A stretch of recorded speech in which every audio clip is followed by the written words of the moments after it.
तुम्हाला जर असं 3D इमेज बनवायचं असेल तर व्हिडिओमध्ये आपण पूर्ण तुम्हाला दाखवलं आहे, तसं तुम्ही करू शकता आणि असं फोटो बनवू शकता. ट्रेंडिंगला चाललेला फोटो आहे. सर्च करायचं जिमिनी म्हणून, तिथे गेल्यावरती आपल्या प्लसवरती बटनवर क्लिक करायचं.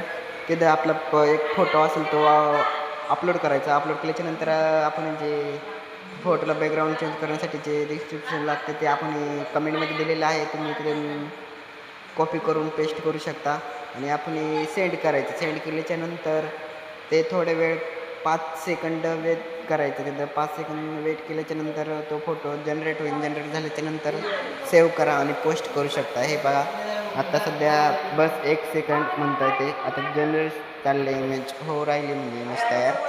आता आपण चला झाली तयार. आता आपण डाउनलोड करू शकता.